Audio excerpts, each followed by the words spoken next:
we all want to feel our best as we get older, Mm. right? And it always seems like nutrition is the place to start.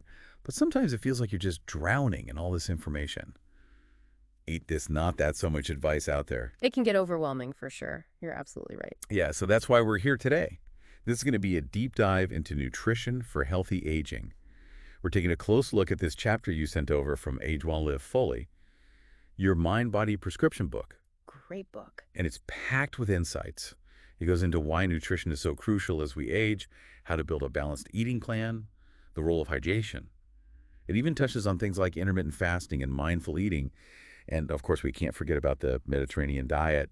And then it even wraps up with some thoughts on supplements and superfoods.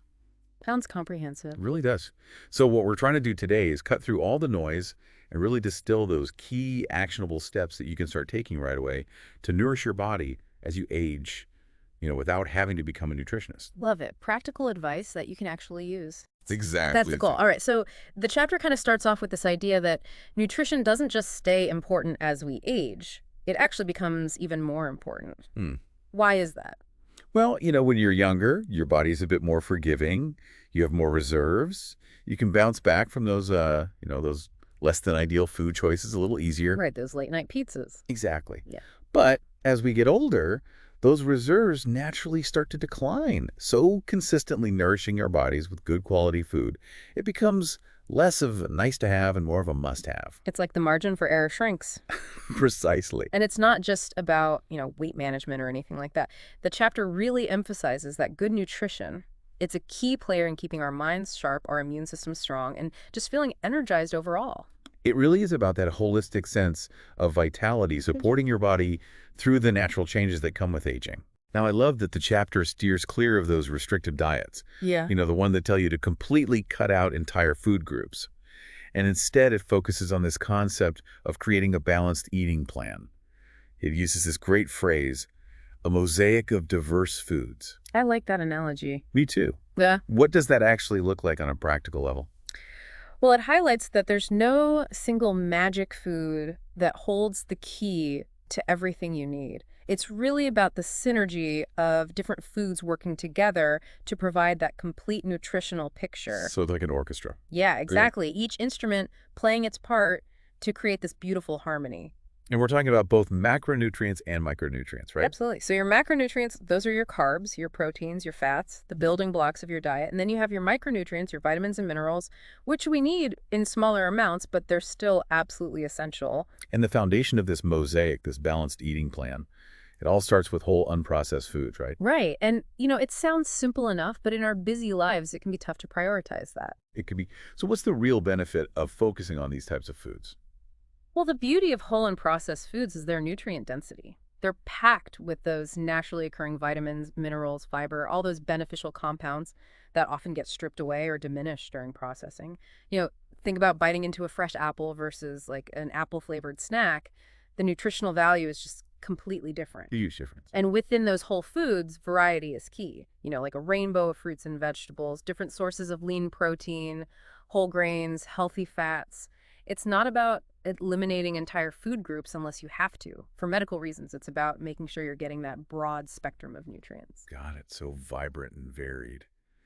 Okay, now let's talk about something that I think we all know is crucial, but we might not always give it enough attention. Hydration. The chapter calls water the elixir of life. And it's hard to disagree with that. It really is. It's fundamental to so many processes in our bodies. It helps with digestion, regulates our body temperature, transports nutrients, flushes out waste. It's like the unsung hero. And here's something that really stood out to me. Our sense of thirst, it actually dulls as we get older. That's right. You might actually be dehydrated without even realizing it. That's kind of scary. It is. And, mild dehydration, it can really sap your energy, make it hard to think clearly, even contribute to things like constipation. So the chapter gives this really simple advice that I think we could all benefit from. Keep a reusable water bottle with you and just sip on it throughout the day. So easy, but so important. Exactly. It's a small change that can make a big difference. Okay, so now the chapter shifts gears a little bit and dives into something that's been getting a lot of buzz lately, intermittent fasting. It's this eating pattern where you cycle between periods of eating and fasting. And the chapter mentions some potential benefits that have come up in research, things like weight management, improved insulin sensitivity, even cellular repair. but it's clearly a topic that requires some nuance. Absolutely. It's important to remember that intermittent fasting isn't a one-size-fits-all solution, and the long-term effects are still being studied, so caution is key. And the chapter really emphasizes this, consult with your doctor before you even think about trying it, especially if you have any existing health conditions. So important to get that personalized guidance. Absolutely. Your health is unique, and what works for one person might not be appropriate for another. Okay, shifting gears again, let's talk about something we can all start practicing today, mindful eating. And the chapter presents this as a way to develop a healthier relationship with food, and potentially even prevent overeating it, even outlines a practical exercise to help us with this. Yeah. Can you walk us through it? Sure. So the first step is to find a calm, quiet space free from distractions. And before you even take a bite, really engage your senses with the food. Look at the colors, notice the textures, take in the aromas. It's like a mini meditation. It is, in a way. And then when you do start eating, take small bites, chew slowly, deliberately, savor every mouthful. Pay attention to the sensations in your mouth, the taste, the temperature, the texture, and this is crucial. Put away your phone, turn off the TV, no distractions. So you're really present with the experience of eating. Exactly. And by slowing down and paying attention, you become so much more aware of your body's signals. You start to recognize when you're truly satisfied and less likely to overeat. It's about tuning into those internal cues. And you know what many people find is that they actually end up needing less food to feel satisfied, and they enjoy the experience more. And the chapter also suggests taking this a step further by keeping a mindful eating journal. It's not just about tracking what you eat, but also your feelings and how your body responds. Tell me more about that. Yeah, so when you keep a record of everything you eat and drink, you start noticing patterns. But the real power comes from also noting your emotions at the time. Were you stressed? Were you bored, celebrating? And then how did your body feel before, during, and after eating? Were you truly hungry, or was it something else driving that urge to eat? By reflecting on these connections, you can start to identify those emotional triggers or those unhealthy patterns that might be influencing your food choices. So it's like shining a light on those subconscious habits. Exactly. And once you understand the why behind your eating habits, you can start to make more conscious choices, choices that truly nourish your body and mind. I love that. Okay, let's talk about a specific eating pattern that the chapter highlights for its link to longevity. The Mediterranean diet, we hear so much about it, but what makes it so beneficial? Yeah, well, there's a lot of research backing up the health benefits of the Mediterranean diet, including its association with longevity. And it's really characterized by an abundance of plant-based foods, lots of fruits, vegetables, whole grains, legumes, nuts and seeds, healthy fats, olive oil being the primary one, moderate amounts of fish poultry, and some dairy. And it typically limits red meat and processed foods. So it's less about restriction and more about enjoying a wide variety of fresh, flavorful, nutrient-dense foods. It sounds delicious. And it's a sustainable way of eating for the long term. The chapter also suggests a simple way to start incorporating this. Just try to include more plant-based meals in your week and experiment with different Mediterranean recipes. It's about adding those delicious, healthy options into your routine. Love it.